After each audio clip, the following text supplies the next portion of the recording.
2026-এ বিধানসভার নির্বাচনে কোন দল জিতবে কোন দল হারবে সেটা ভবিষ্যৎ বলবে। পশ্চিমবঙ্গের মানুষ যাদেরকে নির্বাচিত করবে তারাই এই রাজ্যে শাসন ক্ষমতায় বসবে এবং তারা সরকার চালাবে। কিন্তু 1977 সাল থেকে 2026 অর্থাৎ প্রায় 50 বছর যদি আমরা তাকিয়ে দেখি তাহলে দেখব এই সময়ে পশ্চিমবঙ্গ ছাড়া ভারতবর্ষের অন্যান্য রাজ্যগুলি তারা কতটা এগিয়েছে আর আমরা কতটা পিছিয়েছি। এর মূল কারণ হচ্ছে কেন্দ্রীয় সরকারের সঙ্গে বিরোধিতা।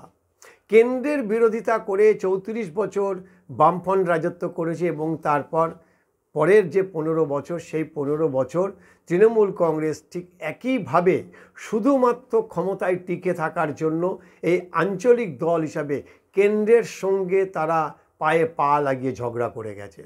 কেন্দ্রের বিরোধিতা করে রাজ্যে রাজনৈতিক ক্ষমতায় তারা থেকেছে, কিন্তু পশ্চিমবঙ্গের মানুষকে শূন্য থেকে মহাশূন্যের দিকে ঠেলে দিয়েছে বলে মনে করছেন অধিকাংশ শিক্ষিত যারা মানুষ রয়েছেন তারা। আজকে পশ্চিমবঙ্গে যদি শিল্পের দিকে তাকিয়ে থাকা যায় তাহলে খাকা করছে এই শিল্প।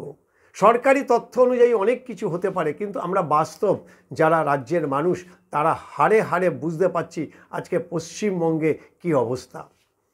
দুটি রাজনৈতিক দল যেমন সিপিএম অর্থাৎ বামফ্রন্ট তেমনি এই তৃণমূল কংগ্রেস কেন্দ্রের বিরোধিতা করতে গিয়ে কেন্দ্রের সঙ্গে তাদের যে বৈরিতা সেই বৈরিতার কারণে রাজ্য কেন্দ্রের যে সমস্ত রকমের যে সুযোগ সুবিধা তা থেকে বঞ্চিত হয়েছে। অর্থাৎ এই সময়কালে কেন্দ্রে যে ধরনের সুযোগ সুবিধাগুলি পাওয়ার কথা ছিল তা পুরোপুরি পায়নি শুধুমাত্র কেন্দ্রের বিরোধিতা করার জন্য। কিন্তু ফেডারেল স্ট্রাকচারে অর্থাৎ ভারতের গণতন্ত্রে যে ফেডারেল স্ট্রাকচারে যে গণতন্ত্র তাতে কেন্দ্র এবং রাজ্য দুজনেই কিন্তু সমান ক্ষমতার অধিকারী। প্রত্যেকেই নিজস্ব ক্ষমতা বলে তারা সরকার চালাতে পারে। কেন্দ্র কখনো রাজ্যের ব্যাপারে যেমন নাক গলায় না, তেমনি রাজ্য কেন্দ্রের সঙ্গে সমন্বয় রেখে চলবে এবং কেন্দ্রের সঙ্গে সম্পূর্ণ সহযোগিতা করবে, এটাই ফেডারেল স্ট্রাকচারের নিয়ম। আর আমাদের রাজ্যে ঠিক তার উল্টো। আমরা এই সময়কাল অর্থাৎ এই 49 বছর বা 50 বছর আমরা যদি আমাদের প্রতিবেশী রাজ্যগুলির দিকে তাকিয়ে দেখি তাহলে দেখব উড়িষ্যা, বিহার, আসাম আমাদের থেকে অনেকটা এগিয়ে গেছে। কারণ কেন্দ্রের সঙ্গে তারা খুব সুন্দর সমন্বয় তৈরি করে সমস্ত রকম সুযোগ সুবিধা আদায় করেছেন এবং যেটা কাজে লেগেছে কার্যত রাজ্যবাসী।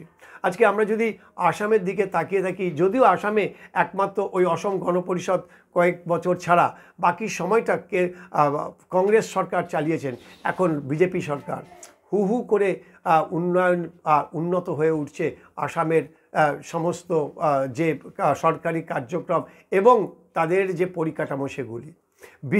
বিহারকে একটা সময় বলা হতো কিডন্যাপিং আর অপহরণের মুক্তাঞ্চল এবং সবথেকে বড় ইন্ডাস্ট্রি ছিল বিহারের এই কিডন্যাপিং। গত 20 বছরে বিহারের কিডন্যাপিং প্রায় বন্ধ হয়ে গেছে। হু হু করে উঠে আসছে সেখান থেকে আইএস আইপিএসের সমস্ত বড় বড় উচ্চ মেধাসম্পন্ন মানুষেরা। বিহারের যে খুন রাহাজানি যে ছিল, একটা নৈরাজ্য চলছিল, সে বিহারকে আজকে মানুষ মডেল হিসাবে দেখছে। দেশের মানুষ বন্ধ হয়ে গেছে বিহারের মদ বিক্রি, আর সেখানে পশ্চিমবঙ্গর মদ বিক্রি করেই আগামী ভবিষ্যৎ চলবে এবং সবথেকে বড় আয় রাজস্ব হচ্ছে এখন এই মদ বিক্রির মধ্যে দিয়ে। আমরা উড়িষ্যার দিকে যদি তাকিয়ে থাকি তাহলে দেখি যে বিজু পট্টনায়কের যে ধারা, সে নবীন পট্টনায়ক বিজেপির সঙ্গে অর্থাৎ কেন্দ্রের সঙ্গে সমন্বয় রেখে তাদের সহযোগিতা নিয়ে উড়িষ্যাকে কিভাবে উন্নত করেছে। উন্নয়নের একেবারে বলতে গেলে যে প্রচার বা উন্নয়নের ঢাক তারা না পিটিয়ে একেবারে নীরবে ধীরে ধীরে তারা পুরো পরিকাঠামো তৈরি করেছে এবং আজকে উড়িষ্যা রাজ্যের দেশের মধ্যে একটি মডেল রাজ্য। আর সেখানে আমাদের পশ্চিমবঙ্গ হানাহানি, রাজনৈতিক খাওয়াখাওয়ি, রাজনৈতিক খুনোখুনি, এখানে ইন্ডাস্ট্রি নেই, ব্যবসা নেই, শুধুমাত্র তোলাবাজি। একটা ইন্ডাস্ট্রি এখানে চলছে, সেটা হচ্ছে তোলাবাজি। পথে ঘাটে যেখানে হোক দুর্নীতি আর তোলাবাজি যেন পশ্চিমবঙ্গের ভবিষ্যৎ, পশ্চিমবঙ্গের যে পরবর্তী যে প্রজন্ম সে প্রজন্মর কাছে এটাই এখন আদর্শ হয়ে দাঁড়িয়েছে। যে কারণে পশ্চিমবঙ্গে কোনো বড় ব্যবসাদার তারা এখানে ব্যবসা করতে আসছে না। একটা লোয়ার ইনকাম গ্রুপ হিসাবে পশ্চিমবঙ্গ চিহ্নিত হয়ে গেছে। এখানটা 10 থেকে 12 হাজারের চাকরির বেশি হাই হাই প্রোফাইলে বা হাই স্যালারির কোনো চাকরি এখানে নেই। খুব সামান্য চাকরি আছে যারা উচ্চ মেধা সম্পন্ন এবং কিছু আইটি সেক্টর যারা, তারা এর থেকে হয়তো কিছুটা বেশি তারা স্যালারি পায়।